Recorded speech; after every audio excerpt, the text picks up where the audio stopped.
على سيد المرسلين خاتم النبيين وعلى آله وصحبه أجمعين ومن تبعهم بإحسان إلى يوم الدين আলহামদুলিল্লাহ। এই মাহে রমজানুল মুবারক বছরে একবার আল্লাহ তাবারক ওয়া তাআলার পক্ষ থেকে উম্মতের জন্য একটি বিশেষ গিফট হাদিয়া, 5টি বিনা ইসলামের, তার ভেতরে একটা সামু রমজান।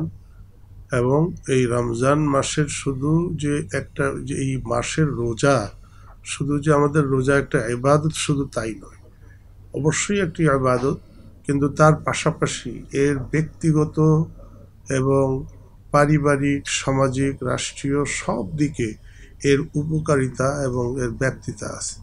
এবং এই মাহে রমজানুল মুবারকে সারা 11 মাস, সারা বছর আমরা বলতে পারি যে এই মাসের সংযম আমাকে সারা মাসে, সারা বছরে আমাকে সংযমী এবং আমাকে আল্লাহ তাবারক ওয়া তাআলার আনুগত্য থেকে আমাকে সার্বিক বিষয়ে যে আমাকে সচেতন হতে হবে, সেটাও আমাকে শিক্ষা দেয়, আমাদেরকে শিক্ষা দেয়, আমাদের সমাজকে, রাষ্ট্রকে শিক্ষা দেয়। মুসলিম উম্মার জন্য আল্লাহ তাবারক ওয়া তাআলার পক্ষ থেকে এই মাহে রমজানুল মুবারকের যে ব্যক্তিগতভাবে যেই হাদিয়া, সেটা তো 3টি ভাগে বিভক্ত। একটা হলো আউয়ালুহু রাহমা ওয়া আওসাতুহু মাগফিরা ওয়া আখিরুহু ইতকুম মিনান নিরান।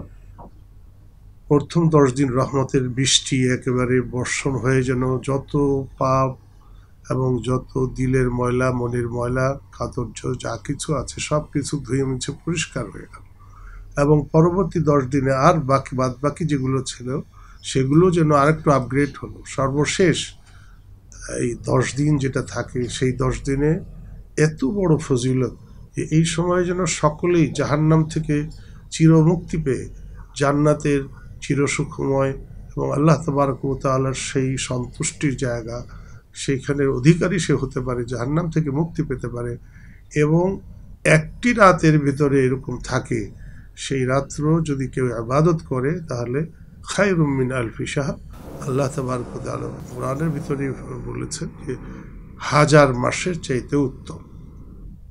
তো এটা হলো সংক্ষেপ রমজানের। একটা হলো ফজিলতের দিক, আর একটা হলো রমজানকে পরিপূর্ণ, রোজাকে জন্য আমরা পরিপূর্ণ যেরকম হওয়া দরকার ঠিক সেরকম যেন আমরা রাখতে পারি। ইতিবাচক নেতিবাচক দুটো দিকে আমাদেরকে লক্ষ্য করতে হবে।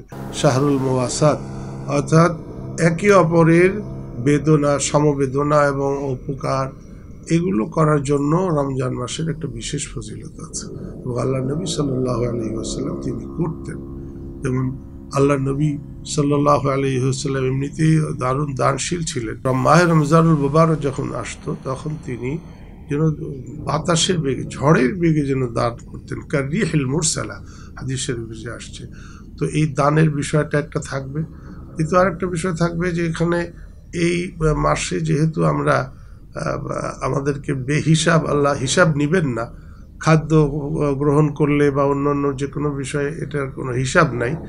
তো এই জন্য বিশেষভাবে খাদ্যের বিষয়টা আমরা যেহেতু বিভিন্ন ধরনের জিনিস আমরা আমাদের খাদ্য তালিকায় অ্যাড করে থাকি, এখানে একটা বিষয় লক্ষণীয়, সেটা হলো যে আমাদের ব্যবসায়ী ভাইয়েরা যারা আছেন, আমরা মনে করি ওনারা খুবই ভালো সব কিছু যোগান দেন, কিন্তু কিছু অসাধু ব্যবসায়ী এরকম আছে যারা এই সুযোগের অসৎ ব্যবহার করে তারা এই সময় দেখা গেল দ্রব্যমূল্য বাড়িয়ে দেয়, অথবা মানে একটা ক্রাইসিস সৃষ্টি করার চেষ্টা করে। এই বিষয়টা সারা বছরই মুনাফাখুরি এবং অধিক লাভ করা বা এই ধরনের সিন্ডিকেট করা, এটা শরীয়তের ভাষায়ও গর্হিত, আল্লাহ নবী নিষেধ করেছেন, এবং রাষ্ট্রীয়ভাবেও আমাদের নৈতিকভাবেও এটা গর্হিত। অতএব সারা বছরই সবসময় আমরা এর থেকে বেঁচে থাকবো, আমাদের পরিহার করা দরকার। কিন্তু বিশেষভাবে মাহে রমজানুল মুবারক উপলক্ষে এই বিষয়টা আরও বেশি এর দিকে দৃষ্টিপাত দেওয়া দরকার। এবং আমি আমাদের ব্যবসায়ী ভাইদেরকে বলবো যে আপনারা অতিরিক্ত এই যে মুনাফাখুরিটা বাদ দিয়ে আল্লাহ আপনাদের ব্যবসায় বরকত দিবে, আমরা দোয়া করব। এবং আল্লাহ তাবারক ওয়া তাআলা অবশ্যই ব্যবসায় আপনাদেরকে বরকত দিবেন। আপনারা যদি এই মাহে রমজানুল মুবারক উপলক্ষে একটু ছাড় দেন, যেমন আল্লাহ নবী সাল্লাল্লাহু আলাইহি ওয়াসাল্লামের নির্দেশ যে তিনি বলেছেন যে তোমার অধীনে যারা কাজকর্ম করে, তোমার খাদেম যারা আছে, তাদেরকে এই মাহে রমজানুল মোবারক উপলক্ষে একটু ছাড় দিও। তো আমাদের অফিস টাইমেও ছাড় দেওয়া হয় এবং সব বিষয়ে একটু ছাড় দেওয়া হয় এবং তাদের প্রতি একটু মনোযোগী এবং সহযোগিতাপূর্ণ যেন আমরা সব কিছু করতে পারি, সেইভাবেই যেন আমাদের সব কিছু হয়। এটা কিন্তু আমাদের একটা মানে শরীয়তের দৃষ্টিতে এবং আল্লাহ রসুলের সন্তুষ্টির জন্য অত্যন্ত গুরুত্বপূর্ণ একটা দিক।